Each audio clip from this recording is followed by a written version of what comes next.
এমনি আল্লাহর নবী খাজির আলাইহিস সালামকে লক্ষ্য করে ডাক দিয়ে বলে, আল্লাহর নবী গো, লা তুআখিদনি বিমা নাসিতু ওয়ালা তুরহিকনি মিন আমরি ইসরা। আমার ভুলের উপর আমাকে আপনি পাকড়াও করেন না। জুড়ে বলেন সুবহানাল্লাহ। ওগো আল্লাহর নবী, লা তুআখিদনি বিমা নাসিতু, আমার ভুলের উপর আমাকে পাকড়াও করেন না, আমার কাজের উপর কঠোরতা আরোপ করেন না। মেহেরবানি করে গো, আপনাকে আর প্রশ্ন করব না, আপনার সাথে থাকার সুযোগ করে দিন। সুবহানাল্লাহ। আরো জোরে বলুন না সুবহানাল্লাহ। আজকের এই তাফসীরুল কোরআন মহাসম্মেলনে উপস্থিত হয়ে কোরআন এবং হাদিসের কিছু কথা বলা এবং শোনার জন্য যে আল্লাহ পাক তৌফিক দান করেছেন, সেই মহান মালিকের দরবারে হৃদয়ের গভীর থেকে কালিমাতু শুকর আদায় করি এবং জোরে সোরে আওয়াজ দিয়া বলি আলহামদুলিল্লাহ। ভাইরা আমার, আমাকে একটি আলোচ্য বিষয় নির্ধারণ করে দেওয়া হয়েছে, তাই আলোচ্য বিষয়কে সামনে রেখে আপনাদের খেদমতে পবিত্র কোরআন শরীফের সূরাতুত তাওবার 122 নম্বর আয়াত, নবীজির অসংখ্য অগণিত হাদিসের ভান্ডার থেকে দুইখানা সহিহ হাদিস আপনাদের খেদমতে পাঠ করেছি। আল্লাহ পাক যদি তৌফিক দান করেন, তেলাওয়াতকৃত আয়াত, নবীজির হাদিস, আলোচ্য বিষয়কে সামনে রেখে আপনাদের খেদমতে গুরুত্বপূর্ণ কিছু কথা উপস্থাপন করার চেষ্টা করব। আল্লাহ যেন আমাকে ইখলাসের সাথে কথাগুলি বলার, আপনাদের সকলকে আমলের নিয়তে শোনার তৌফিক দান করেন। সকলে বলি আমিন। ভাইরা আমার, আল্লাহ আমাদের সৃষ্টি করেছেন একমাত্র শুধুমাত্র কেবলমাত্র আল্লাহর গোলামি করার জন্য। জোরে বলেন ঠিক কিনা?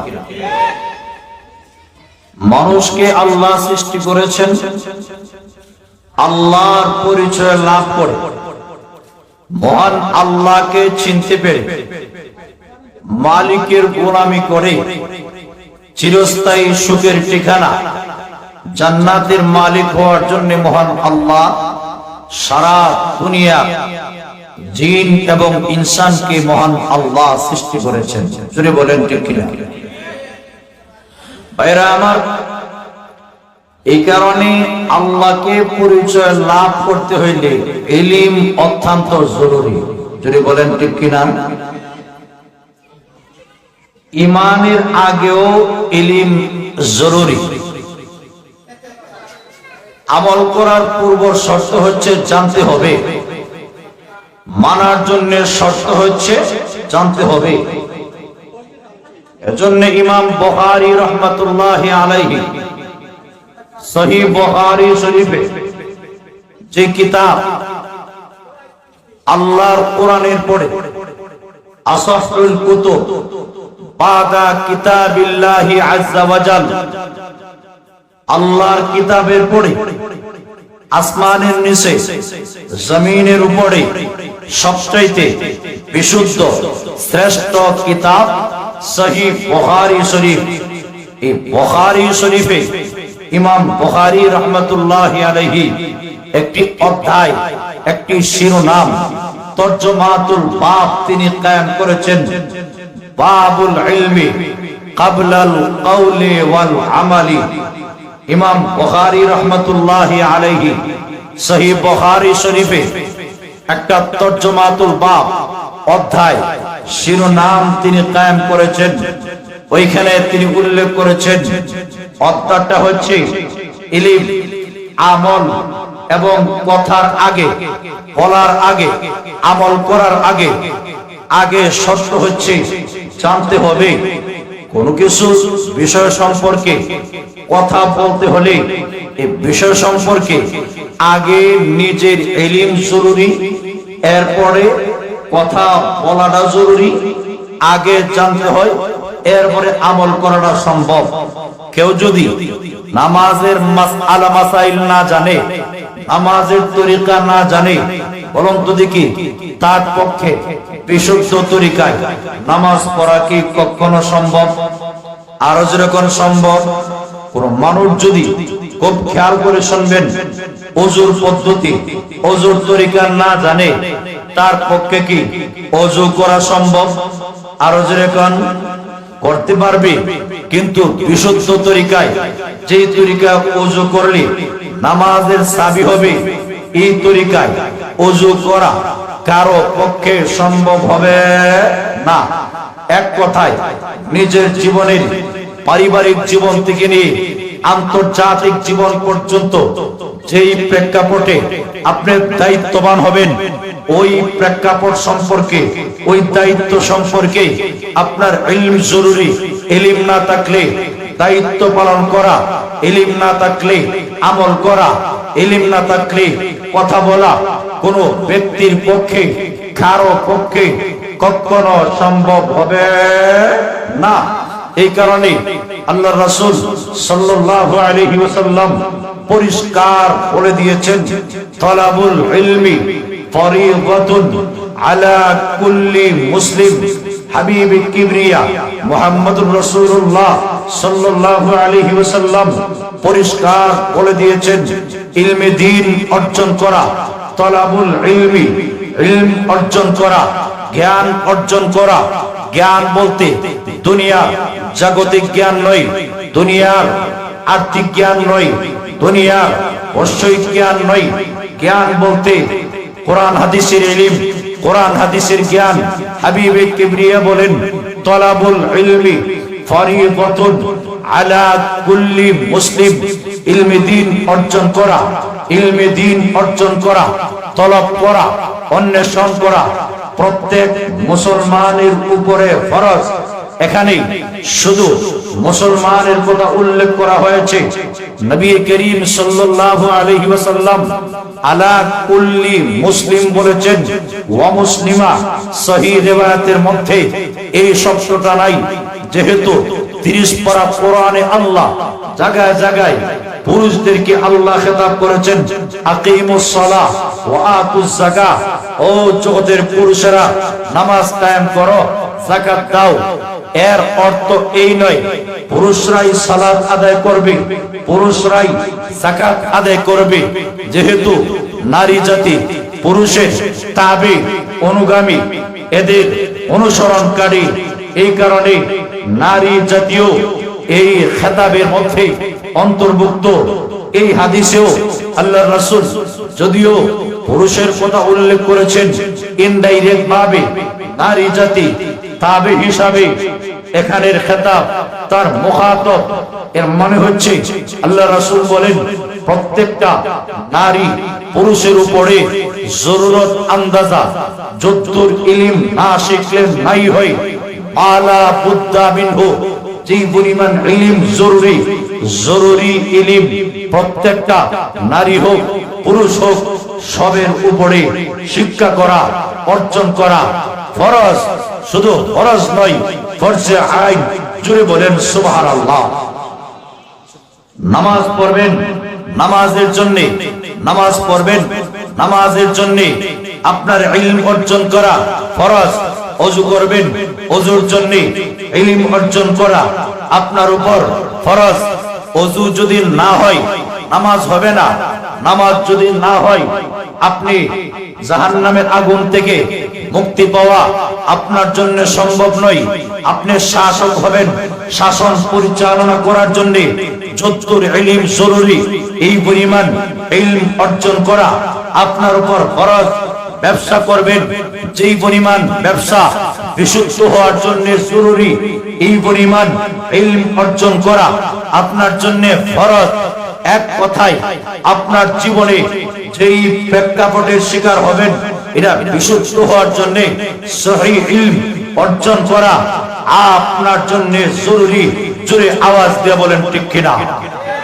হাজরিনে কেরাম, এই কারণে ইলম, ঈমানের আগেও ইলমের মূল্যায়ন না জানলে মানা সম্ভব নয়। না জানলে কিসের উপর ঈমান সেটা কারো পক্ষে বুঝা আমল করা সম্ভব নয়। এই কারণে ইমাম বুখারী রাহমাতুল্লাহি আলাইহি তরজমাতুল বাব তিনি কায়েম করেছেন, বাবুল ইলমি ক্বাবলাল কওলি ওয়াল আমাল। হাজরিনে কেরাম, ইলম এতটাই জরুরি। ইলম যদি না থাকতো, কোরআন হাদিসের ইলম যদি না থাকে, মানুষ তার জীবনকে মানুষ হিসাবে, ইনসানিয়ত হিসাবে তার জীবনকে পরিচালনা করা কখনো সম্ভব নয়। হাজরিনে কেরাম, ইলম যদি না থাকতো, মানুষ এবং হায়াওয়ান জানোয়ারের মধ্যে কোনো তফাৎ, কোনো পার্থক্য থাকতো না। জোরে বলেন ঠিক কিনা? হাজরিনে কেরাম, জোরে বলেন ঠিক কিনা? বিশ্বনবী রাহমাতুল লিল আলামিন এই তরাতে যখন আগমন করেছিলেন, আল্লাহু আকবার, 570 বছরের ব্যবধানে মানুষ আল্লাহকে ভুলে গিয়েছিল। আপন মায়ের সঙ্গে জিনা করতে যে জাতি কোনো পরোয়া করত না, এমন কি কোন যুবতী নারী, গর্ভবতী নারী যদি রাস্তা দিয়ে হেঁটে যাইতো, দুই যুবক প্রতিযোগিতা করত, বলতো দেখি ওই নারীর পেটে ছেলে হবে না মেয়ে হবে। এক যুবক যদি বলতো ছেলে হবে, আরেকটা বলতো মেয়ে হবে, তর্ক বিতর্ক কইরা তারা বলতো তাহলে পেট ছিঁড়া দেখে নেই তার পেটে ছেলে আছে না মেয়ে আছে।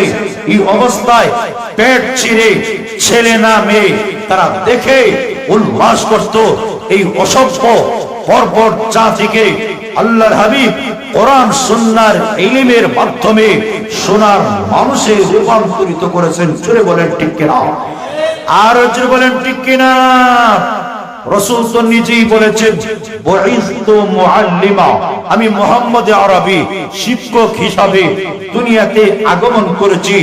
আল্লামানি রব্বি, আমার শিক্ষক ডাইরেক্ট আমার আল্লাহ।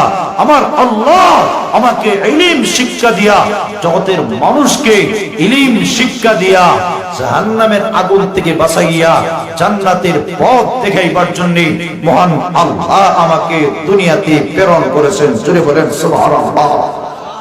হাজরিনে কেরাম, ইলমের মর্যাদা, ইলমের গুরুত্ব কতটুকু আপনাদের সামনে কোরআন শরীফের বিশুদ্ধ একটি ঘটনা আপনাদের সামনে তুলে ধরলেই বুঝতে পারবেন ইলমের গুরুত্ব কি পরিমাণ, ইলমের মর্যাদা কি পরিমাণ, ইলমের জরুরত কি পরিমাণ।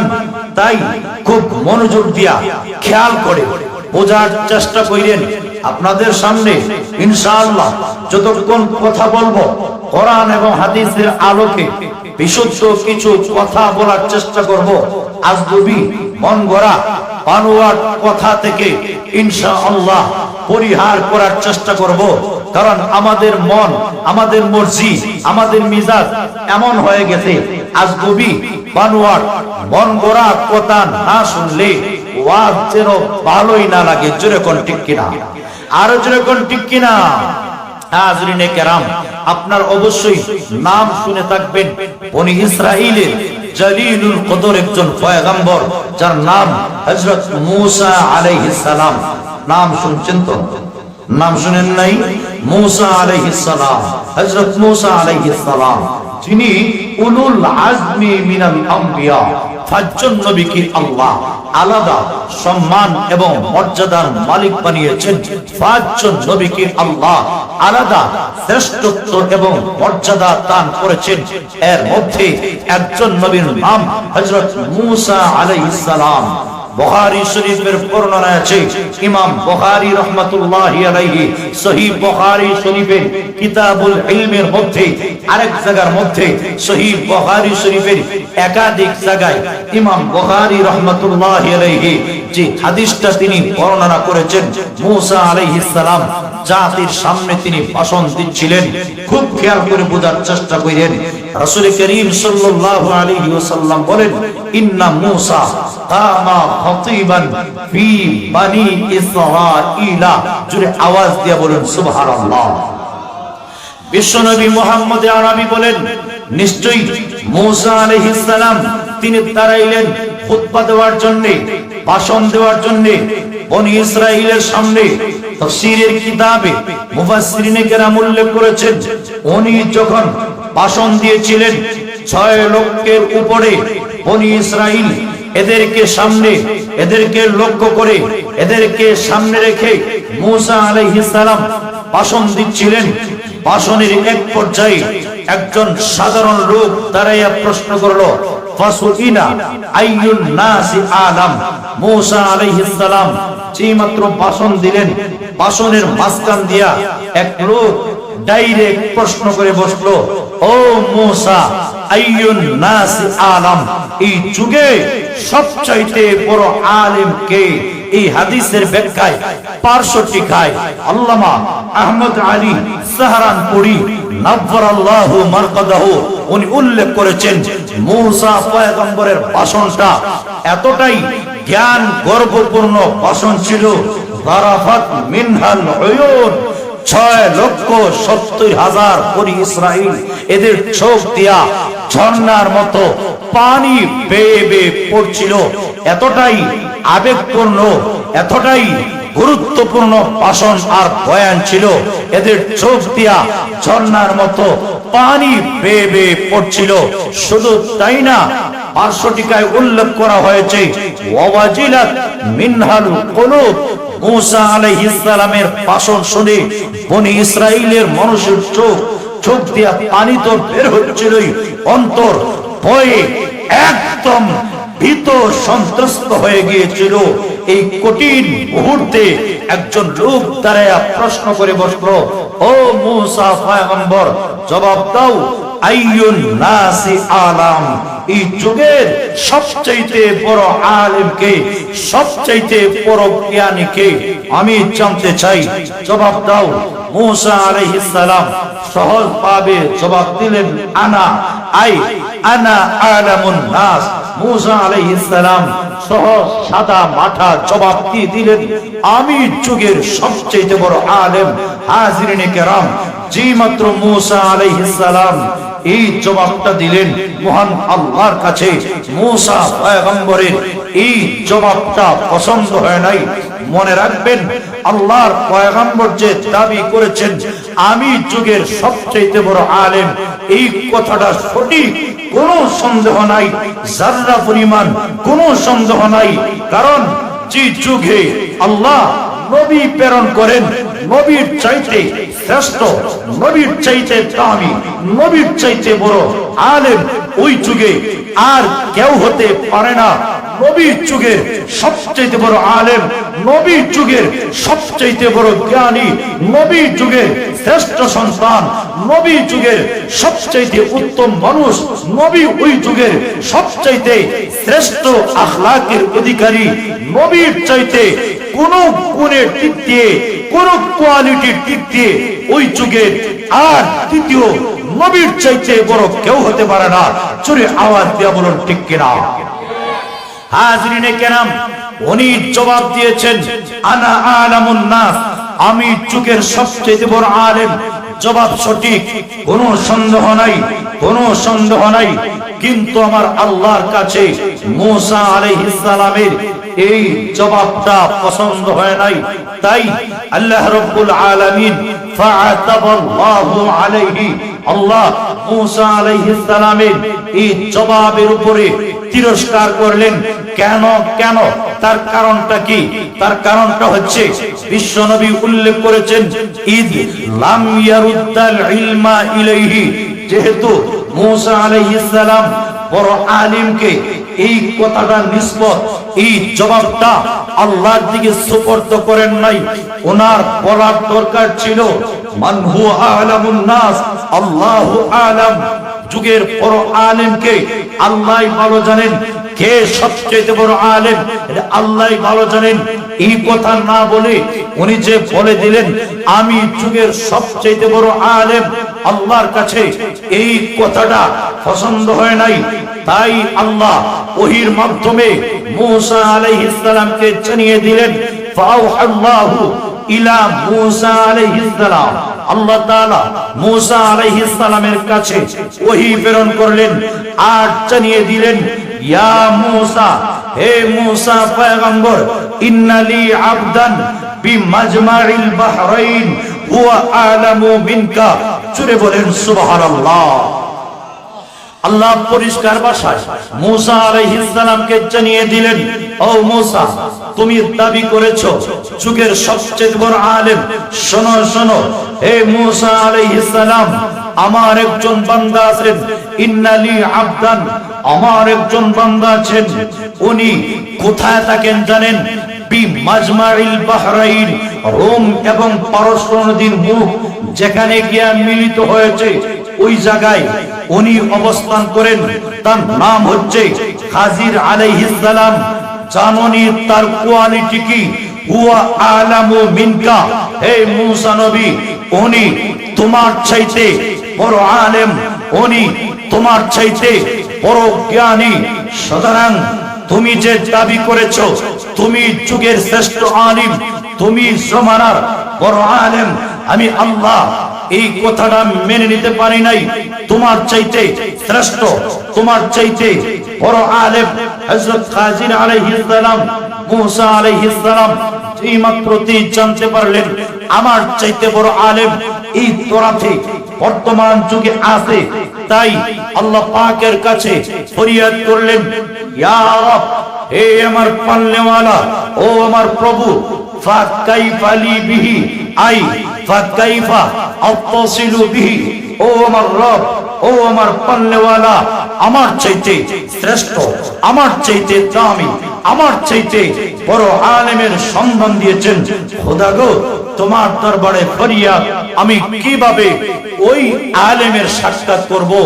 ওই আলেমের কাছে আমি কিভাবে গিয়ে মিলিত হতে পারবো? আল্লাহ, আমি ইলম অর্জন করতে চাই, আমি ইলম পিপাসু। ও খোদা, আমি ইলম অর্জন করার জন্য ওনার শিষ্যত্ব গ্রহণ করব, আমি ইলম অর্জন করার জন্য ওনার দরবারে যাব। আল্লাহ, তুমি যেহেতু সন্ধান দিয়েছো আমার চাইতে বড় আলেম, তাই আমি ওনার কাছে যেতে চাই, আমাকে ওনার সন্ধান দিয়ে দিন। আল্লাহ জানিয়ে দিলেন, ও মূসা পয়গম্বর, ওনার সাথে সাক্ষাতের পদ্ধতি আমি আল্লাহ বলে দিচ্ছি। শোনো শোনো, তাখুদু মাআকা হুতা। হে মূসা পয়গম্বর, তোমার সাথে একটা মাছ বাজাই করে হাতের মধ্যে নিবা। এরপরে ওই বাজাই করা মাছটা ফাতাজআলুহু ফি মিকতালিন, বাজাই করা মাছটা থলের ভিতরে রাখবা। এই বাজাই করা মাছ থলের ভিতরে করে তুমি সফর শুরু করে দিবে। সফর করতে করতে ফাহাইতুমা ফাকাতাল হুতা ফাহুয়া থাম্মা। হে মূসা নবী, শোনো, ভালো করে শুনে নাও। মাছকে নিয়ে থলের ভিতরে নিয়ে বাজাই করা মাছ নিয়ে ভ্রমণ করবে, সফর করবে। সফর করতে করতে যেখানে গিয়া ওই মাছটা, বাজাই করা মাছটা, মৃত মাছটা নিরুদ্দেশ হয়ে যাবে, হারিয়ে যাবে। যেখানে মাছ তোমার থলের থেকে জিন্দা হইয়া, জীবিত হইয়া বের হয়ে চলে যাবে, ফাহুয়া থাম্মা। আমি যে আলেমের সন্ধান দিয়েছি তোমার চাইতে বড় আলেম হযরত খাজির আলাইহিস সালাম, মনে করবা ওই জায়গায় আমার প্রিয় বান্দা অপেক্ষা করতেছে, অবস্থান করতেছে। আরো জোরে কন্যা সুবহানাল্লাহ। হযরত মূসা আলাইহিস সালাম ইলম পিপাসু, ইলমের পিপাসায় ইলম অর্জন করার জন্য, কারণ ইলমের চাইতে দামি বস্তু আল্লাহর জমিনে, আকাশের নিচে আর কিছুই নাই। মূসা আলাইহিস সালাম এবার উনি সফর করবেন। ওনার সফর সঙ্গী ইউশা ইবনে নুন ওনাকে বললেন, ওয়াইদ ক্বালা মূসা লিফাতাহু। আল্লাহ বলেন, হে নবী, ওই সময়ের কথা স্মরণ করো যখন মূসা আলাইহিস সালাম তার সফর সঙ্গী, তার খাদেম ইউশা ইবনে নুন কে বললেন, হে ইউশা ইবনে নুন, লা আযালু আসিরু, আমরা যুগ যুগ ধরে ভ্রমণ করতেই থাকবো। কতক্ষণ পর্যন্ত? হাত্তা আবলুগা মাজমা আল বাহরাইনি, আও আমদিয়া হুকুবা, যতক্ষণ পর্যন্ত দুই সমুদ্রের মুখ যেখানে মিলিত হয়েছে ওই জায়গা পর্যন্ত, যতক্ষণ পর্যন্ত আমরা গিয়া ওই জায়গা পর্যন্ত মিলিত না হব, এর আগ পর্যন্ত যুগ যুগ ধরে আমরা ভ্রমণ করতেই থাকবো। এই কথা বলে খুব ভালো করে বোঝার চেষ্টা করুন হাজরিনে কেরাম। মূসা আলাইহিস সালাম থলের ভিতরে মাছ বাজি করে ইউশা ইবনে নুনকে নিয়ে সফর শুরু করলেন। সফর শুরু কইরা যখন যেতে যেতে ফালাম্মা বালাগা মাজমা বাইনিহিমা নাসিয়া হুতাহুমা ফাত্তাখাযা সাবিলাহু ফিল বাহরি সারাবা। জোরে আওয়াজ দিয়ে বলুন সুবহানাল্লাহ। সফর করতে করতে দুজন যখন ওই জায়গায় গিয়ে পৌঁছে গেলেন যে জায়গার সন্ধান আল্লাহ দিয়েছেন হাজরিনে কেরাম, ওই জায়গায় রোম এবং পারস্য নদী যেখানে মিলিত হয়েছে ওই জায়গা পর্যন্ত যখন পৌঁছে গেলেন মূসা আলাইহিস সালাম সফর করতে করতে ক্লান্ত, ইউশা ইবনে নুনও ক্লান্ত। ওই জায়গার পাশে একটা ঝর্ণা ছিল, ঝর্ণার পাশে বিশাল বড় একটা পাথর ছিল। আল্লাহর নবী মূসা আলাইহিস সালাম পাথরের উপর মাথা রেখে তিনি ক্লান্ত পরিশ্রান্ত ঘুমিয়ে পড়লেন। এই অবস্থায় ইউশা ইবনে নুন ওযু করতেছিলেন। তাফসীরের কিতাবে মুফাসসিরিন কেরাম উল্লেখ করেছেন ইউশা ইবনে নুন ওযু করতেছিলেন সেই নহর থেকে, সেই ঝর্ণা থেকে। এই ঝর্ণার পানির বৈশিষ্ট্য ছিল, তাফসীরের কিতাবে উল্লেখ করা হয়েছে, মরা জিনিসের গায়ে লাগলে লাগার সাথে সাথে মুহূর্তের ভিতরে জিন্দা হয়ে যেত। ইউসা ইবনে নুন ওযু করতেছেন, ওযুর মাঝখান দিয়া এক দুই ফোঁটা পানি মরা বাজাই করা মাছের গায়ে যে মাত্র লাগলো, লাগার সাথে সাথে মাছটা জীবিত হইয়া ফাত্তাখাযা সাবিলাহু ফিল বাহরি সারাবা, সুরঙ্গ পথ ধরে সমুদ্রের ভিতর দিয়া, পানির ভিতর দিয়া একদম সুরঙ্গ পথ ধরে গভীরে চলে গেল। জোরে বলেন সুবহানাল্লাহ। আরো জোরে গণ্য সুবহানাল্লাহ। ফালাম্মা জাওয়াজা ক্বালা লিফতাহু আতিনা গাদাআনা লাকাদ লাকিনা মিন সাফরিনা হাযা নাসাবা। যদি আওয়াজ দিয়া বলুন আল্লাহু আকবার। আল্লাহর নবী মূসা আলাইহিস সালাম আর ইউশা ইবনে নুন এই জায়গা অতিক্রম করে সামনের দিকে রওনা হয়ে গেলেন। ভাইরা আমার, একদিন এক রাত ভ্রমণ করার পরে আল্লাহর পয়গম্বর মূসা আলাইহিস সালাম ওনার সফর সঙ্গী ইউশা ইবনে নুনকে ডাক দিয়ে বলেন, ও ইউশা ইবনে নুন, আতিনা গাদাআনা। ইউশা ইবনে নুন রে, সকালের নাস্তা নিয়ে আসো। কেন জানুনি? লাকাদ লাকিনা মিন সাফারিনা হাযা নাসাবা, নিশ্চয়ই আমরা আমাদের এই সফরে ক্লান্তির সম্মুখীন হয়েছি। রে ইউশা ইবনে নুন বড় দুর্বল হয়ে পড়েছি। তাফসীরের কিতাবে উল্লেখ করা হয়েছে যে বাজাই করা মাছ অর্ধেকটা খেয়ে ফেলেছিলেন, অর্ধেকটা বাকি রয়ে গিয়েছিল। হাজরিনে কেরাম, আল্লাহর নবী ইউশা ইবনে নুন আর মূসা আলাইহিস সালাম লক্ষ্য করে তাকে দেখুন, একদিন এক রাত ভ্রমণ করার পরে আল্লাহ রাব্বুল আলামিন মাছের কথাটা স্মরণ করে দিলেন। সাথে সাথে মাছের কথাটা স্মরণ করে দিতে পারতেন, কিন্তু না, আল্লাহ বুঝাইতে চান জগৎবাসীর সামনে, আল্লাহ এই কথাটা প্রমাণ করতে চান মূসা পয়গম্বর ইলমের প্রতি কতদূর আগ্রহী এটা জগৎবাসীর সামনে প্রমাণ করার জন্য আল্লাহ ইউশা ইবনে নুন এবং মূসা নবী দুজনকে মাছের কথা বলে দিলেন। সুবহানাল্লাহ। হাজরিনে কেরাম, ওই জায়গায় মাছের কথা আল্লাহ স্মরণ করে দিলেন না, বরং বলে দিলেন মাছ কিন্তু সুরঙ্গ পথ ধরে নদীর একদম গভীরে চলে গিয়েছে। একদিন এক রাত পরে আল্লাহ পেটের ভুখ লাগাইয়া দিলেন। মুফাসসিরিনে কেরাম উল্লেখ করেছেন আল্লাহ কিছুক্ষণ পরেই সামনে যাওয়ার পরেই আল্লাহ মাসের কথা তো স্মরণ করাইতে পারতেন, কিন্তু আল্লাহ তা না কইরা একদিন এক রাত সফর করাইয়া, একদিন এক রাত ভ্রমণ করাইয়া আল্লাহ পাক মাসের কথাটা স্মরণ করাইলেন। তার মধ্যে রহস্য কি? যেহেতু মূসা আলাইহিস সালাম ইলমের সন্ধানে ইলম অর্জন করার জন্য তিনি বের হয়েছেন, কষ্ট কইরাও নি ওনার ইলমের প্রতি আগ্রহ থাকে। আল্লাহ এই জিনিসটা প্রমাণ করার জন্য আল্লাহ সাথে সাথে মাসের কথাটা স্মরণ করে দিলেন না, বরং একদিন এক রাত ভ্রমণ করার পরে আল্লাহ পেটে ভুক লাগায় দিলেন। ভুক লাগানোর পরে মূসা আলাইহিস সালাম ডাক দিয়ে কয়, ও ইউসা ইবনে নুন, আতিনা গাদাআনা, সকালের নাস্তা নিয়ে আসো, সকালের নাস্তা খাবো। সফরে ক্লান্তির সম্মুখীন হয়েছি, পেটে দারুণ ভুক লেগেছে। এমনি ইউসা ইবনে নুন ডাক দিয়ে কয়, মূসা আরা আইতা ইদ আওয়াইনা ইলা সাফরা, জোরে আওয়াজ দিয়ে বলুন আল্লাহু আকবার। হে নবী মূসা, আপনি যখন ওই পাথরের কাছে আশ্রয় গ্রহণ করেছিলেন, আল্লাহ গো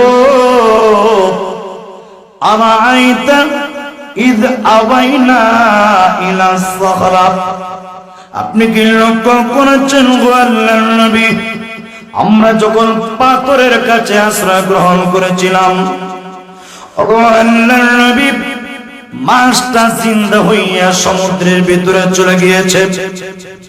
ওগো আল্লাহর নবী, আপনার কাছে মাছের কথাটা উল্লেখ করার ইচ্ছা ছিল, কিন্তু ভাবছিলাম আপনি ঘুমিয়ে পড়েছেন, আপনার কষ্ট হবে এই কথাটা ভেবে আপনাকে মাছের কথাটা স্মরণ করে দেয় নাই। ইচ্ছা করেছিলাম ঘুম থেকে যখন জাগ্রত হবেন আপনাকে মাছের কথাটা স্মরণ করিয়ে দেব। আল্লাহ নবী গো, ওয়ামা আনসানিহু ইল্লা শাইতানু আন আযকুরাহু, আল্লাহ নবী, শয়তান আপনাকে আপনার কাছে মাছের কথাটা স্মরণ করে দিতে আমাকে বলে দিয়েছে। আল্লাহ নবী, আমি ইচ্ছে করি এমন করি নাই, শয়তান আমাকে বলে দিয়েছে। আল্লাহ নবী, ওই যে যেখানে পাথরের কাছে আমরা আশ্রয় গ্রহণ করেছিলাম, ওইখানে মাছটা জিন্দা হইয়া সমুদ্রের ভিতরে চলে গিয়েছে। ওয়াত্তাগাদা সাবিলাহু ফিল বাহরি আজাবা, জোরে বলেন আল্লাহু আকবার। ওগো আল্লাহর নবী, মাছ ওই জায়গায় আশ্চর্য সুরতে তার রাস্তাটা গ্রহণ করে নিয়েছে। ইয়া রাসূলুল্লাহ, ওগো আল্লাহর নবী, আমি কিন্তু ইচ্ছে করে এমন কাজটা করি নাই। মূসা আলাইহিস সালাম ডাক দিয়ে বলেন, ও ইউসা ইবনে নুন, যালিকা মা কুন্না নাবগি, এটা তো ওই জায়গা যেই জায়গার সন্ধানে আমরা বের হয়েছি। আল্লাহ তো ওই জায়গার কথাই বলেছিলেন, রোম এবং পারস্য নদীর মুখ যেখানে গিয়ে মিলিত হয়েছে, ওই জায়গায় আল্লাহর প্রিয় বান্দা হযরত খাজির আলাইহিস সালাম অবস্থান করতেছেন। ও ইউসা ইবনে নুন, তুমি কি করলা? তুমি তো সর্বনাশ করে ফেলেছো। এই অবস্থায় অদ্দুর বলে তিনি এর চাইতে বেশি রাগ করেন নাই, এর চাইতে বেশি কুশা করেন নাই। ওনাকে বললেন, চলো আবার ওই জায়গায় আমাদেরকে যেতে হবে।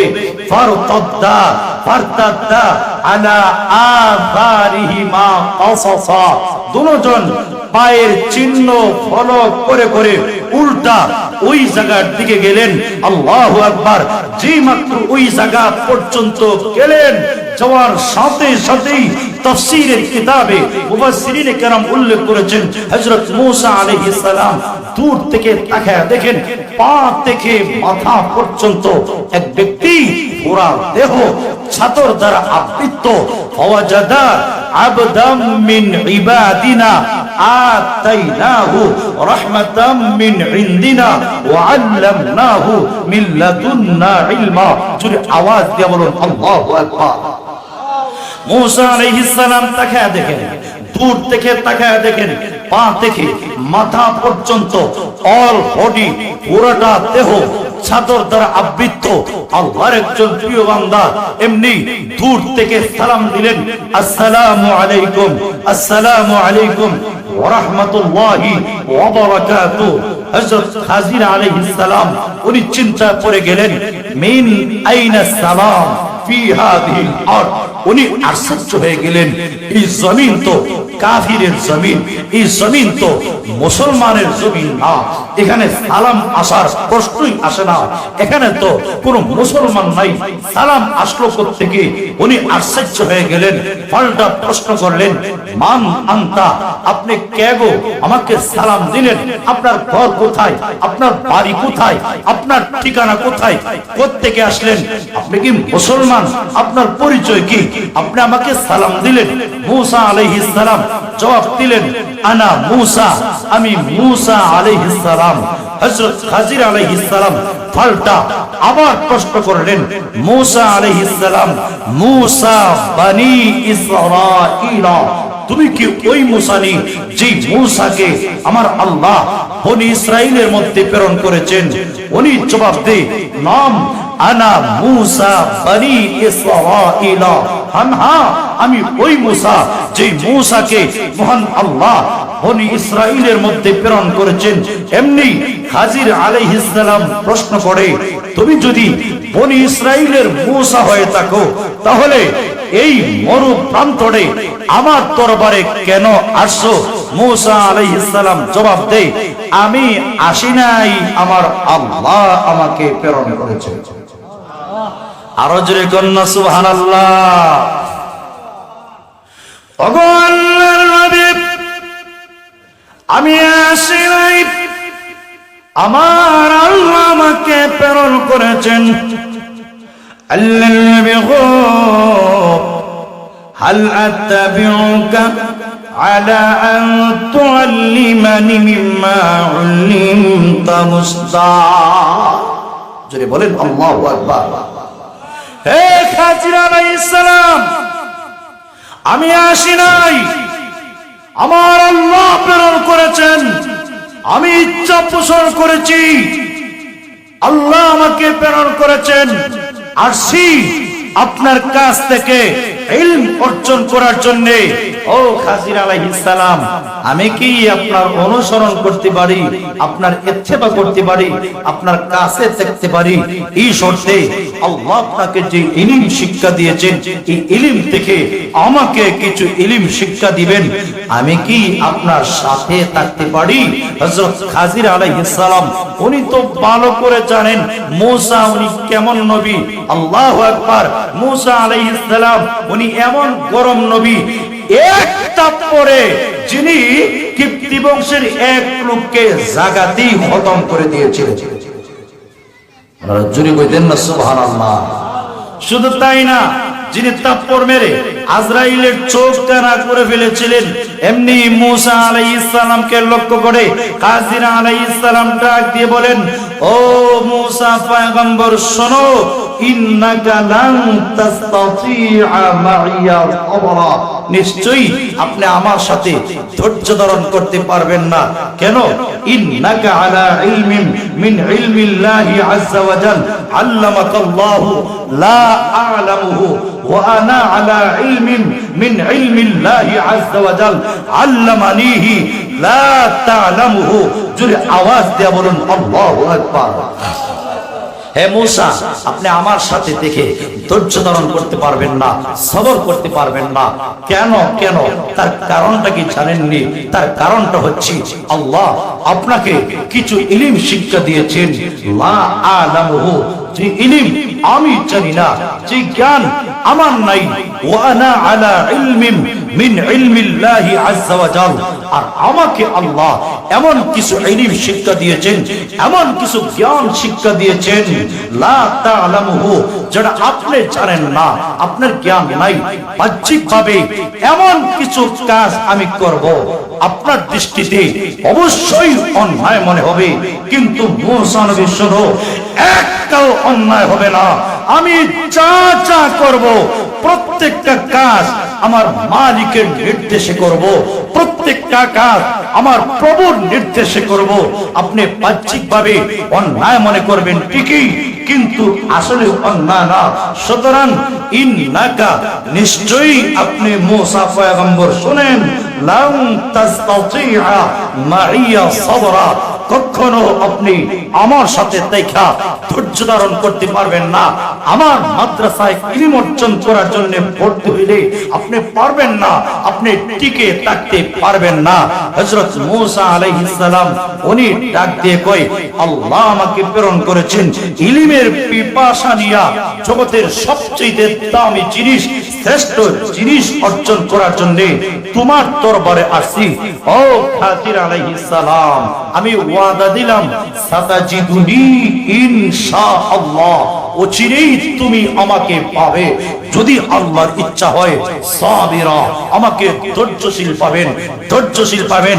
দেখেন, একজন পয়গম্বর সাধারণ কোন নবী নন, জালিলুল কদর পয়গম্বর, উনি বলতে পারতেন সাতাজিদুনি সাবিরা, অচিরেই আপনি আমাকে ধৈর্যশীল পাবেন। এই কথা ডাইরেক্ট না বলে উনি ডাক দিয়ে কয় সাতাজিদুনি ইনশাআল্লাহ।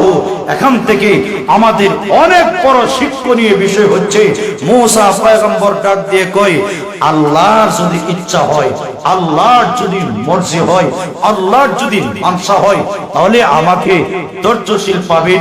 এর মানে আল্লাহর যদি দয়া মায়া হয়, তবেই আমি ধৈর্য ধারণ করতে পারবো। আপনার মাদ্রাসায় আপনার সুবত ইখতিয়ার করে আপনার মাদ্রাসায় ভর্তি হয়ে ইলম অর্জন করতে পারবো যদি আল্লাহর ইচ্ছা হয়। আল্লাহর ইচ্ছা না হইলে আমি পারবো না। এখান থেকে আমাদের শিক্ষা হচ্ছে, যে কোনো কাজের বেলায় আমি অবশ্যই করব ইনশাআল্লাহ, বাদ দিয়া কখনো বলবো না। আমাদের নবীকে পর্যন্ত আল্লাহ সতর্ক করেছেন, নবী হে, ও নবী, কোন জিনিসের বেলায় আপনি বলবেন না যে ইন্নী ফাইলুন যালিকা গাদা, নিশ্চয়ই আমি এই কাজটা আগামীকাল করনেওয়ালা। যদি এই কথা বলেন আগামীকাল করনেওয়ালা, তবে এই কথাটা সংযোগ করে দিয়েন ইল্লা আইয়াশা আল্লাহ, হ্যাঁ, তবে আল্লাহর যদি ইচ্ছা হয়, আল্লাহর ইচ্ছা হইলে আমি এই কাজটা করব, আল্লাহর ইচ্ছা হইলে আমি বিয়ে করব, আল্লাহর ইচ্ছা হইলে আমি বাজারে যাব, আল্লাহর ইচ্ছা হইলে আমি নামাজ পড়তে পারবো, আমি সৌদি আরব যাব ইনশাআল্লাহ, আমি বিয়ে করব ইনশাআল্লাহ, আমি ঘুমাবো ইনশাআল্লাহ, আমি ভাত খাবো ইনশাআল্লাহ, ইনশাআল্লাহ আমি এই কাজটা করব ইনশাআল্লাহ। যদি সব কাজের শুরুতে আল্লাহর উপর আপনি ছেড়ে দেন, আপনার ক্ষমতা যা আপনি সব কইরা আল্লাহর উপর যদি ছেড়ে দেন, মহান আল্লাহ আপনার দায়িত্ব নিয়ে আপনার জিম্মাদার হয়ে যাবে। হাজরিনে কেরাম, মূসা আলাইহিস সালাম উনি ডাক দিয়ে কয় সাতাজিদুনি ইনশাআল্লাহ সাবিরা। হে খাজির আলাইহিস সালাম, আমার রাগ আছে, আমার গুসা আছে, ঠিক কোনো সন্দেহ নাই, তবে আল্লাহর যদি ইচ্ছা হয় আপনি আমাকে ধৈর্যশীল পাবেন। আপনার কাছে থেকে আমাকে ইলম অর্জন করার সুযোগটা করে দেন, কারণ আমি ইলম অর্জন করার জন্য আসি। আল্লাহ আমাকে আপনার সন্তান দিয়েছেন, এই অবস্থায় ইলম অর্জন না কইরা আমি বঞ্চিত হয়ে আমি চলে যাব, এটা তা হতে পারে না।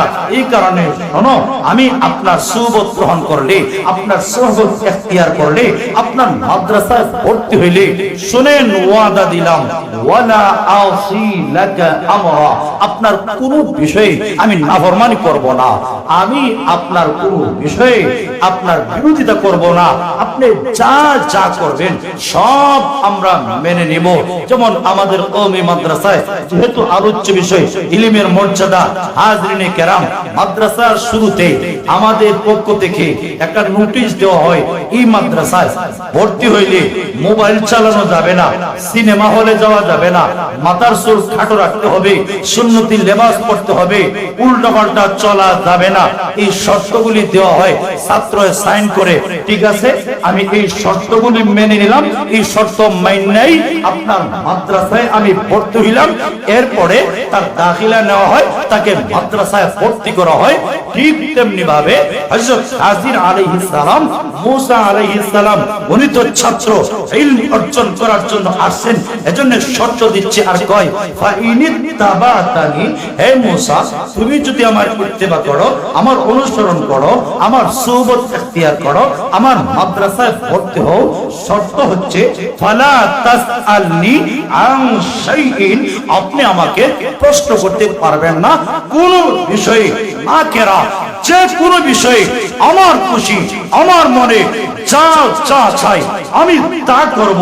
তোমার মনের বিরুদ্ধে হইল, তোমার মনে আপত্তি থাকলেও সবর করতে হবে, ধৈর্য ধারণ করতে হবে, কোনো প্রশ্ন করতে পারবে না কতক্ষণ পর্যন্ত হাত্তা উহদিতা লাকা মিনহু যিকরা, যতক্ষণ পর্যন্ত এই বিষয়টা কেন করলাম, তার মধ্যে হিকমতে কামেজা কি, রহস্য কি, তার মধ্যে কি করলাম, তার মধ্যে কি অকল্যাণ, কেন করলাম কেন করলাম না, আমি যতক্ষণ পর্যন্ত আমার পক্ষ থেকে আমি উল্লেখ না করব, এর আগ পর্যন্ত আমার মাদ্রাসায় যদি ভর্তি হও, আমার সুহবত ইখতিয়ার করো, আমার কাছে থাকো, তবে হ্যাঁ এই শর্ত যদি মেনে নেও, তাহলে আমি তোমাকে আমার কাছে থাকার সুযোগ দিব, আর না হয় আমি আমার কাছে থাকার সুযোগ দিব না।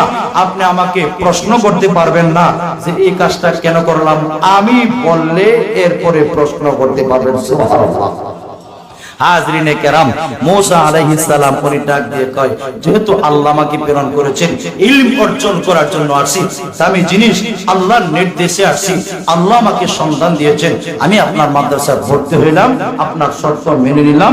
এই শর্ত মেনে হযরত মুসা আলাইহিস সালাম খাজির আলাইহিস সালামের সুহবত গ্রহণ কইরা ফানতালাকা আই ইয়ামশিয়ানে আলা সাহিলিল বাহর, মুসা এবং খাজির আলাইহিস সালাম দুজন শিক্ষক এবং ছাত্র, সাথে ইউসা ইবনে নুন আছেন, যেহেতু উনি খাদেম হিসাবে, উনি তাবে হিসাবে ওনার কথাটা উল্লেখ করেন নাই, এই কারণে ফানতালাকু বলার দরকার ছিল, যেহেতু উনি খাদেম, আর খাদেম মুনিবের অনুগামী, এই কারণে ফানতালাকা আই ইয়ামশিয়ানে আলা সাহিলিল বাহর, হযরত মুসা এবং খাজির আলাইহিস সালাম দুজন সমুদ্রের কিনারা দিয়ে চললেন, নদী পথ, এপার থেকে ওই পারে যাবেন।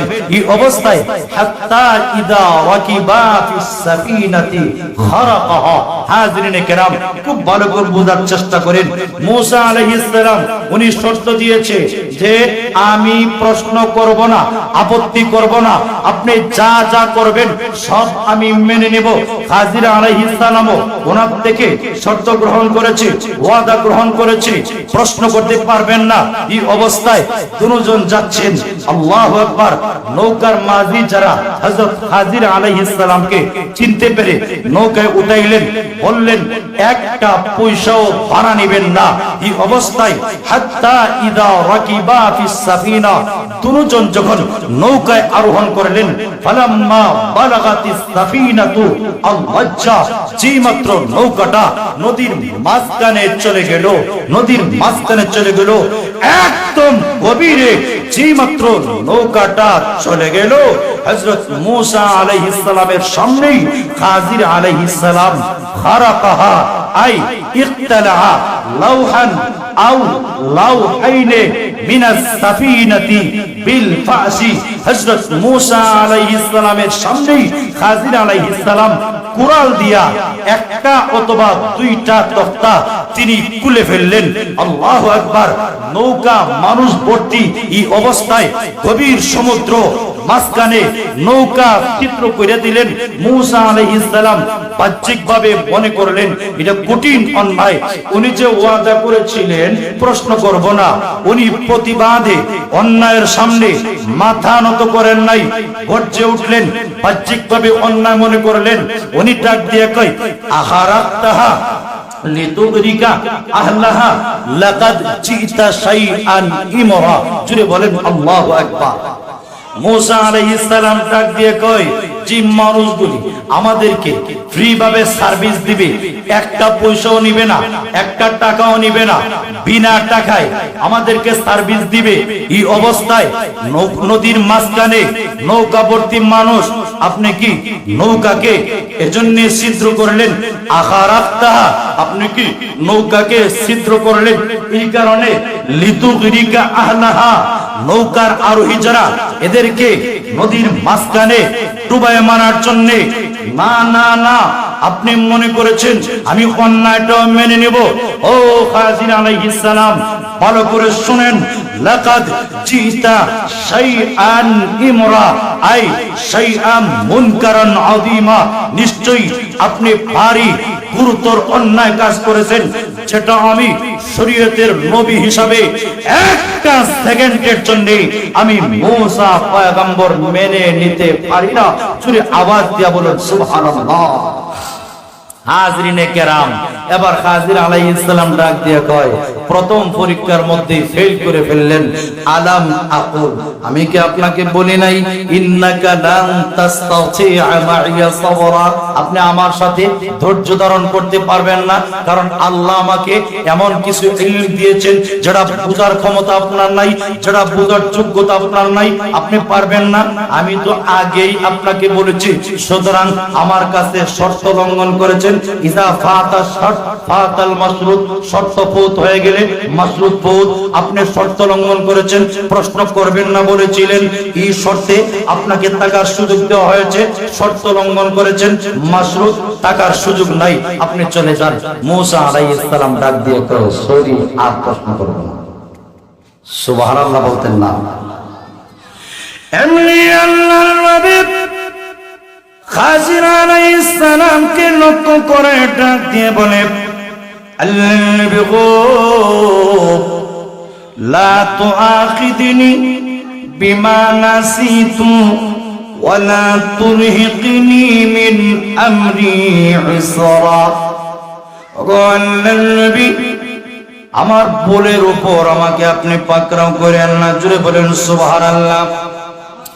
ওগো আল্লাহর নবী, লা তুআখিদনি বিমা নাসিতু, আমার ভুলের উপর আমাকে পাকড়াও করেন না, আমার কাজের উপর কঠোরতা আরোপ করেন না, মেহেরবানি করে গো আপনাকে আর প্রশ্ন করব না, আপনার সাথে থাকার সুযোগ করে দিন। সুবহানাল্লাহ।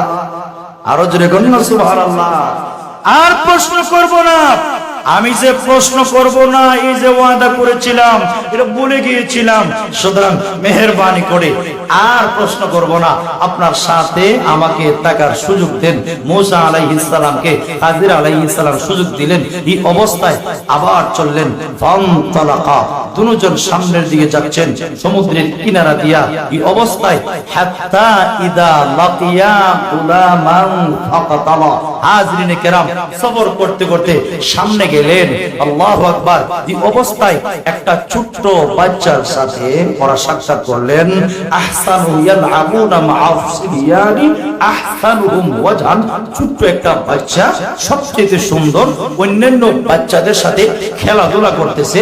হযরত খাজির আলাইহিস সালাম কোনো কথা নাই, কোনো বার্তা নাই, এই অবস্থায় মুসা আলাইহিস সালামের সামনে গিয়ে বাচ্চাকে ধরে ফাকাতালাহু, এই বাচ্চাটারে হত্যা করে ফেললেন। হাজরিনে কেরাম, যে মাত্র মাসুম বাচ্চা, তার গুনাহ নাই, নিষ্পাপ বাচ্চা, কোনো অপরাধ করে নাই, মুসা আলাইহিস সালামের সামনে যে মাত্র হত্যা করে ফেলেছে। আগে তো মানুষ মরার সম্ভাবনা ছিল, এখন ডাইরেক্ট মরে গেছে। মরার সম্ভাবনা যেখানে, ওই জায়গায় প্রতিবাদ করেছেন। আর তাফসীরের কিতাবে উল্লেখ করা হয়েছে, হযরত খাজির আলাইহিস সালাম নৌকা ছিদ্র করেছেন ঠিকই, আল্লাহর হুকুমে এক ফুটা পানিও নৌকার ভিতরে ঢুকে নাই। আরো জোরে আওয়াজ দিয়ে বলেন না সুবহানাল্লাহ। ওইখানে পানি ঢুকে নাই, মরার সম্ভাবনা ছিল শুধুমাত্র, নিশ্চিত কেউ মরে নাই। এই অবস্থায় যেই মাত্র প্রতিবাদ করলেন, এবার নিশ্চিত মরণ, ডাইরেক্ট হত্যা। আল্লাহর পয়গম্বর কি চুপ থাকার কথা? আরো যখন চুপ থাকার কথা, এমনি মূসা আলাইহিস সালাম প্রতিবাদে গর্জে উঠলেন, হে খাজির আলাইহিস সালাম, আকাতালতা নাফসান যাকিয়াতাম বিগাইরি নাফস, আকাতালতা নাফসান যাকিয়াতাম বিগাইরি নাফস, আপনি কি হত্যা করলেন এমন একটা প্রাণকে? আকাতালতা নাফসান যাকিয়াতাম বিগাইরি নাফস, আপনি এমন একটা প্রাণকে হত্যা করলেন প্রাণের বিনিময় ছাড়া, পবিত্র একটা প্রাণ। এই বাচ্চা কাউকে মারে নাই, মাসুম বাচ্চা, নিষ্পাপ বাচ্চা, এমন নয় যে কাউকে হত্যা করেছে, হত্যার বিনিময় হত্যা, এমন না। তিন কারণে হত্যা করা যায়। এক নম্বর, মানির্তাদ্দা, কেউ যদি মুরতাদ হয়ে যায়, ধর্ম ত্যাগী হয়ে যায়, ইসলাম থেকে কেউ যদি খারিজ হয়ে যায়, তাকে হত্যা করা ইসলামের বিধান। আরেকটা হচ্ছে বিবাহিত পুরুষ যদি, বিবাহিত নারী এবং পুরুষ যদি, আশায়খু ওয়াশায়খাতু ইদা জানায়া, বিবাহিত নারী এবং পুরুষ যদি এরা জিনায় লিপ্ত হয়, ইসলামের বিধান কোমর পর্যন্ত গেড়ে পাথর দিয়া এদেরকে হত্যা করে ফেলো। কিন্তু অবিবাহিত হইলে আযানিয়াতু ওয়াযানি, অবিবাহিত নারী এবং পুরুষ যদি হয়, প্রত্যেককে 100 বেত্রাঘাত করে তাকে ছাড় দিয়ে দাও। যেহেতু অবিবাহিত জিনার মধ্যে শয়তানের টুকায় পড়ে লিপ্ত হয়ে গিয়েছে, হালকা সাজা দিয়ে ছেড়ে দাও। বিবাহিত নারী এবং পুরুষ বিবাহের মজা বুঝার পরেও কেন অন্যায় করলো, ইসলাম বলে সে বেঁচে থাকার অধিকার নাই, হত্যা করে ফেলো। 3 নম্বর স্রোত হইল আর নাফসু বিন নাফসি, প্রাণের বিনিময় প্রাণ। কেউ যদি কাউকে হত্যা করে, ইসলাম বলে তাকে হত্যা করে ফেলো। ওয়াফিল কিসাসি হায়াতু ইয়া উলিল আলবাব, আমাদের সমাজে যদি হত্যার বিনিময় হত্যার বিধান চালু থাকতো, বাংলাদেশে এরকম রাহাজানি, মারামারি, খুন খারাপি মুহূর্তের ভিতরে বন্ধ হয়ে যাইত। যার বাস্তব প্রমাণ আফগানিস্তানের জমিনের দিকে তাকান, যে জমিন 4 বছরের ইসলামী ইমারত, যে দেশের মধ্যে মারামারি নাই, জিনা নাই, খুন খারাপি নাই, ইসলামী শাসন ব্যবস্থা থাকার কারণে 4 বছরের মাথায় তালেবানরা পৃথিবীর ইতিহাসে এমন শাসন ব্যবস্থা দেখা দিয়েছে, সারা পৃথিবীর সুপার পাওয়াররা পর্যন্ত শাসন ব্যবস্থা দেখে হতবাক। তার একমাত্র কারণ, কোরআনই মানুষকে প্রকৃত শান্তি দিতে পারে। পৃথিবীর কোন তন্ত্রমন্ত্র, সংবিধান, কোরআন ছাড়া শান্তি দিতে পারে না। চলে বলেন ঠিক কিনা? হাজরিনে কেরাম, হত্যার বিনিময়ে হত্যা। এই বাচ্চা কাউকে হত্যা করে নাই। মূসা আলাইহিস সালাম ডাক দিয়ে কয় যে হত্যাও করে নাই, মুরতাদও হয় নাই, জিনাও করে নাই, বেগাইরি না, প্রাণের বিনিময়ে ছাড়া হত্যা করলেন। লাকাদ জিতা শাইআন নুকরা, নিশ্চয়ই আপনি ভারী গুরুতর অন্যায় করেছেন, যেটা আমি পয়গম্বর হিসাবে মেনে নিতে পারি না।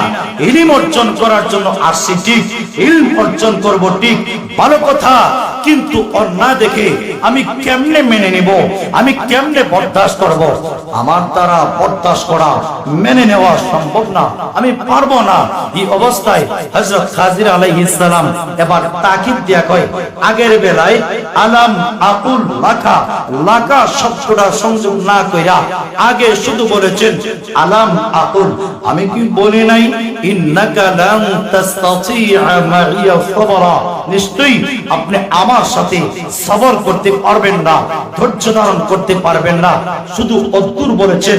আর এখানে তাকিদ দিয়া বলেন আলাম আকুল লাকা, লাকা শব্দটা সংযোগ করে কয় আমি কি তোমাকে বলি নাই, আমি কি তোমাকে বলি নাই তুমি আমার সাথে পারবে না? ইন্নাকা লান তাসতাতিআ মাইয়া সাবরা, নিশ্চয়ই আপনি আমার সাথে ধৈর্য ধারণ করতে পারবেন না, আমি কি আপনাকে বলি নাই?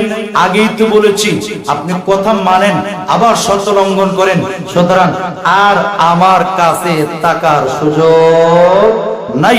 এবার মূসা আলাইহিস সালাম উনি ডাক দিয়ে কয়, এবার শেষবারের মতো একটা সুযোগ করে দাও, ফা ইন সাআলতুকা আন শাইইন বাদাহা ফালা তুসাহিবনি, আই ফা ইন সাআলতুকা আন শাইইন বাদা হাদিহিল মাররা হে খাজির আলাইহিস সালাম, ওয়াদা দিলাম, পাক্কা ওয়াদা, এবারের পরে যদি আপনাকে প্রশ্ন করি তাহলে আমি নিজের থেকেই বলতেছি আপনার সুবত গ্রহণ করার সুযোগ দিয়েন না। ফালা তুসাহিবনি, আপনার সাথে আমাকে রাখেন না, আমি আপনার সাথে থাকবো না, শেষবারের মতো আরেকটা সুযোগ দাও। এই অবস্থায় সুযোগ দিলেন, 3 নম্বর শেষবারের সুযোগ। এই অবস্থায় দুজন চলতেছেন, চলতে চলতে ফানতালাকা, হযরত মূসা এবং খাজির আলাইহিস সালাম চললেন, হাত্তা ইদা আতায়া আহলা কারিয়া, এমন কি আস্তে আস্তে এমন একটা গ্রামের কাছে আসলেন যে গ্রামের মানুষ একদম কৃপণ বকিল। তাফসীরের কিতাবে উল্লেখ করা হয়েছে যে গ্রামে আসলেন ওই গ্রামটার নাম হইল ইনতাকিয়া। জোরে বলেন সুবহানাল্লাহ। সফর করতে করতে ক্লান্ত, পেটের মধ্যে খাবার নাই, দুর্বল হয়ে পড়েছেন। এই অবস্থায় ওই গ্রামে আয়েশা ইসতাতআমা আহলাহা, ওই গ্রামের মানুষদের কাছে হযরত মূসা এবং খাজির আলাইহিস সালাম দুজন খাবার চাইলেন। খাবার চাওয়ার পরে এদের অবস্থা হইল এই, তাফসীরের কিতাবে উল্লেখ করা হয়েছে পয়গম্বরদের চেহারা দেখার পরেও, বুঝার পরেও এরা মেহমানদারি করায়নি। ফাআবাউ আইয়ুযাইফুহুমা, এই দুইজন সম্মানিত মানুষের মেহমানদারি করাইতে তারা অস্বীকৃতি জ্ঞাপন করলো। এই অবস্থায় হযরত মূসা আলাইহিস সালাম তাকায়া দেখে, হযরত খাজিরও তাকায়া দেখে এই গ্রামের মধ্যে বিশাল বড় একটা প্রাচীর, ফাওয়াজাদা ফিহা জিদারা, দুজন দেখলেন, পাইলেন বিশাল বড় একটা প্রাচীর, ইরিদু আইয়ান তাদা, একদম পতন মুখ পড়ে যাবে, দোষে পড়ে যাবে। এই অবস্থায় পড়ে যাচ্ছে এরকম ভাব হযরত মূসা আলাইহিস সালাম দেখতে পাচ্ছেন, খাজির আলাইহিস সালাম দেখলেন। দেখার পরে খাজির আলাইহিস সালাম কি করলেন? ফাআমাহু, এই প্রাচীরটারে মজবুত করে একেবারে সোজা করে দিলেন। আর জোরে কন্ন সুবহানাল্লাহ। আল্লাহর নবী হযরত খাজির আলাইহিস সালাম একদম ফ্রিভাবে দেওয়ালটা সোজা করে দিলেন। একটা পয়সাও তিনি গ্রহণ করলেন না। তাফসীরের কিতাবে উল্লেখ করা হয়েছে উনি পুরা দেওয়ালটা ভেঙে সোজা করে দিলেন। আরেক বর্ণনায় আছে এই পাকা দেওয়ালটারে উনি সোজা করে দিলেন, বিনিময়ে একটা পয়সাও তিনি গ্রহণ করলেন না। জোরে বলেন সুবহানাল্লাহ। হযরত মূসা আলাইহিস সালাম রাগে অগ্নিশর্মা, রে খাজির, যে গ্রামের মানুষগুলো আমাদেরকে মেহমানদারি করাইলো না, যে গ্রামের মানুষগুলি আমাদেরকে খাবার খাওয়াইলো না, লাউ শিতা লাত্তাখাযতা আলাইহি আজরা, আল্লাহর নবী খাজির, তুমি তো ইচ্ছা করলে এই কাজের উপরে বিনিময় নিতে পারতা। যে গ্রামের মানুষগুলি আমাদের মেহমানদারি করাইলো না, এদের উপকার করবা, মেনে নেওয়া যায় না। একটা সেকেন্ডের জন্য এমন অন্যায় মেনে নিতে পারি না। আপনি বিনিময় নিয়ে এদের উপকার করতেন, আমি মেনে নিতাম। আপনি যা করেছেন অন্যায় করেছেন। এমনি মূসা আলাইহিস সালামকে লক্ষ্য করে হযরত খাজির আলাইহিস সালাম ডাক দিয়ে বলেন, হাদা ফিরাকু বাইনি ওয়া বাইনিক। জোরে বলেন সুবহানাল্লাহ। ওগো আল্লাহর নবী মূসা, আই হাদা ওয়াক্তু ফিরাকি বাইনি ওয়া বাইনিক, এই হইল তোমার এবং আমার বিচ্ছেদের জমানা, আর আমার সাথে আপনাকে থাকার অনুমতি নাই, সুযোগ নাই। আল্লাহর নবী গো, সাউনাব্বিউকা বিতাফিলি মা লাম তাসতাতি আলাইহি সাবরা। জোরে বলেন আল্লাহু আকবার। হযরত মূসা আলাইহিস সালামকে লক্ষ্য করে ডাক দিয়ে কয়, ও খাজির আলাইহিস সালাম কয়, হে মূসা, এখন আর টাকার সুযোগ নাই, শেষ চূড়ান্ত সিদ্ধান্ত হয়ে গিয়েছে, আর থাকতে পারবেন না। তবে আমি 3টা কাজ কেন করলাম আপনার দৃষ্টিতে অন্যায়, এই 3টা কাজ করলাম কেন? যেহেতু আপনি ইলম অর্জন করার জন্য আসছেন, আমি উস্তাদের মর্তবায়, তুমি ছাত্রের মর্তবায় ব্যাখ্যা না দিয়া, বিশ্লেষণ না দিয়া, তার রহস্য, তার কারণ, তার হিকমত, তার সববের বিবরণ না দিয়া আপনি আমার থেকে বিচ্ছেদ হতে পারবেন না। 3টা কাজ করেছি। 1 নম্বরে কাজ করেছি, আমি নদীর মাঝখানে নৌকাকে ছিদ্র করে ফেলেছি। আপনি অন্যায় করেছেন, প্রতিবাদ করেছেন, আপনার কাছে ভালো লাগে নাই। 2 নম্বর অন্যায়, একটা মাসুম বাচ্চা, ছোট্ট বাচ্চা, নিষ্পাপ বাচ্চা, তাকে আমি হত্যা করেছি, আপনার দৃষ্টিতে অন্যায় হয়েছে। 3 নম্বর, যে গ্রামের মানুষগুলি আমাদেরকে খাবার খাওয়াইল না, যে গ্রামের মানুষগুলি আমাদেরকে মেহমানদারি করাইল না, আমি ফ্রি ভাবে দেওয়ালটা সোজা কইরা এদের উপকার করেছি, আপনি প্রতিবাদ করেছেন। শোনেন, এই 3টা কাজ করলাম কেন? যতক্ষণ পর্যন্ত তার রহস্য, তার হিকমত আমি না বলবো, এর আগ পর্যন্ত আপনি আমার থেকে আলাদা হতে পারবেন না। যদি বলেন না সুবহানাল্লাহ। তাফসীরের কিতাবে উল্লেখ করা হয়েছে, আল্লাহ গায়বী ভাবে 3টা কাজই মুসা নবীর জীবনে আল্লাহ ঘটাইছেন। আল্লাহ গায়বী মুসা নবীর কানে আওয়াজ দিলেন, ও মুসা, তুমি আশ্চর্য হয়েছো, নদীর মাঝখানে নৌকা ছিদ্র হয়ে গেছে, এরা বাঁচবো কেমনে? তুমি কি তোমার বেলায় চিন্তা করো নাই? যখন ফেরাউন আইন করেছিল নবজাত ছেলেদেরকে হত্যা করে ফেলবে, আমি আল্লাহ তোমার মাকে নির্দেশ দিয়েছিলাম সন্দুকের ভিতরে বিশাল বড় সন্দুক, লোহা সন্দুক, সমুদ্রের মধ্যে নিক্ষেপ করো। ও মুসা নবী, আমি আল্লাহ তোমাকে সন্দুকের মধ্যে হেফাজত করে তোমার এবং আমার দুশমন ফেরাউনের মাধ্যমে তোমাকে আমি আল্লাহ লালন পালন করেছিলাম। ওই সময় তোমার তো আপত্তি ছিল না, আমি বাঁচবো কেমনে? এই পানির মধ্যে লোহার সন্দুক, বাঁচার কোনো বাহ্যিক সিস্টেম নাই, আমি আল্লাহ তোমাকে হেফাজত করেছিলাম। ওই জায়গায় তোমার আপত্তি কোথায় ছিল? 2 নম্বর, আল্লাহ গায়বী ওনাকে জানিয়ে দিলেন, ও মুসা, হযরত খাদির যখন মাসুম বাচ্চাকে হত্যা করেছে, তুমি আপত্তি করেছো নিষ্পাপ বাচ্চাকে হত্যা করা হয়েছে। ও মুসা পয়গম্বর, তুমি যখন কিপ্তি বংশের এক লোককে এক তাপ্পরে খতম করে দিয়েছিলে, ওই জায়গায় তোমার তো কোনো আপত্তি ছিল না, তোমার বেলায় তো কোনো এশকাল ছিল না। তুমি যেরকম হিকমতের সাথে করেছো, আমার নবীও হিকমতের সাথে এই কাজ করেছে। 3 নম্বর, ফ্রি ভাবে দেওয়াল সোজা করে দেওয়ার বেলায় আপত্তি করেছো।